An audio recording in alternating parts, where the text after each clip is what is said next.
السلام علیکم سبھی سننے والوں کو خوف کی دنیا میں خوش آمدید۔ آئیے سنتے ہیں ایک ایسے شخص کی کہانی جسے معلوم نہ تھا کہ وہ جس جگہ کھڑا ہے وہ جگہ جنات کا مسکن ہے۔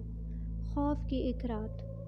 ویسے تو اس واقعے کو کئی سال بیت چکے ہیں، مگر جیسے آج بھی یہ ذہن کے پردے پر ویسے ہی تازہ ہو جیسے ابھی کی بات ہے۔ میرا نام رحمت ہے۔ شہر میں اپنے شوہر اور بیٹے کے ساتھ رہتی تھی۔ شادی کو 15 سال ہو گئے تھے۔ میرے شوہر ایک فیکٹری میں چوکیدار تھے۔ ہم ایک اچھی زندگی گزار رہے تھے، مگر شاید زندگی اتنی آسان بھی نہ تھی۔ ایک روز میرے شوہر فیکٹری سے واپس آئے اور چپ چاپ کمرے میں چلے گئے۔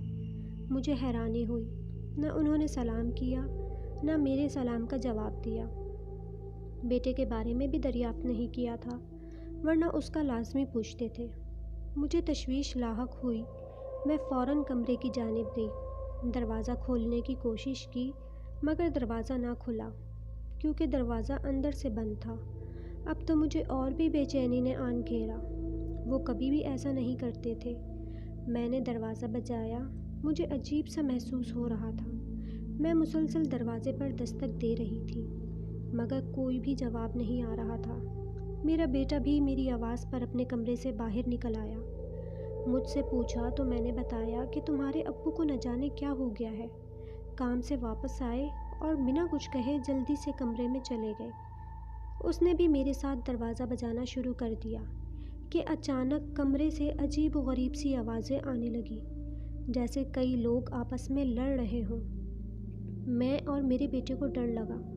میں نے اس کو جلدی سے پڑوس میں بھیجا کہ جلدی سے کچھ پڑوسیوں کو بلا لائے، نہ جانے کیا ہو گیا ہے۔ وہ جلدی سے باہر بھاگا، جبکہ میں مسلسل دروازہ بجاتے انہیں پکار رہی تھی۔ کچھ ہی دیر میں 2 پڑوسی آ گئے۔ بہت تگ و دو سے دروازہ کھولا تو اندر کی حالت روح فنا کر دینے والی تھی۔ میرے شوہر پنکھے پر الٹا لٹکے ہوئے تھے۔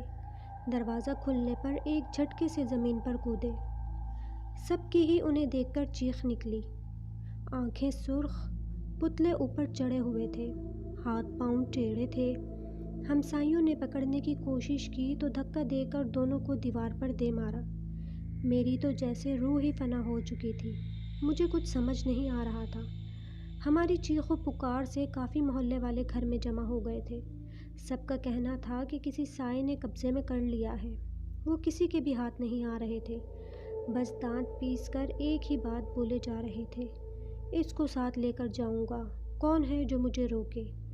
ہمارے ہمسائے جلدی سے مولوی صاحب کے پاس بھاگے کہ وہ ہی کچھ کر سکتے ہیں، ورنہ یہ سب ہمارے بس میں تو نہ تھا۔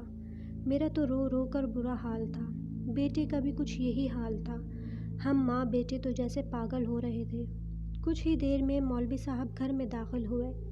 وہ کسی بابا جی کو بھی اپنے ساتھ لائے تھے، جو ان ہوائی چیزوں کو قبضے میں کر لیتے تھے۔ ان کے آتے ہی میں نے رو رو کر ساری رودات سنائی، جس کے بعد بابا نے پڑھائی شروع کی۔ انہوں نے جیسے ہی پڑھائی شروع کی، میرے شوہر کی حالت بد سے بدتر ہوتی گئی۔ وہ خوفناک آوازیں نکالنے لگے، تڑپ تڑپ کر دیوار میں سر مارنے لگے۔ کبھی بے چین ہو کر دیوار پر الٹا چلنے لگتے تو کبھی کسی کو اٹھا کے پھینکنے کی کوشش کرتے۔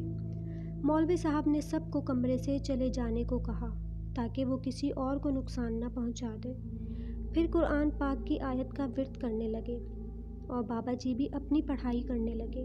میں کمرے کی دہلیز پر کھڑی یہ سب ہوتے دیکھ رہی تھی۔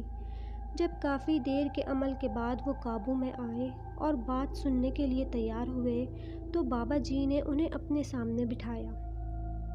بابا جی نے سوال شروع کیے۔ بابا جی نے پوچھا تھا کہ وہ کون ہے اور کہاں سے آیا ہے، مگر ہر سوال کے جواب میں وہ بس ہنستا۔ جب کافی دیر وہ کچھ نہ بولا تو مولوی صاحب اور بابا جی نے مزید پڑھنا شروع کیا۔ اب تو جیسے میرے شوہر کی حالت اور بھی خراب ہونے لگی۔ خون کی الٹیاں کرنے لگے، تڑپ تڑپ کر زمین پر سر مارنے لگے۔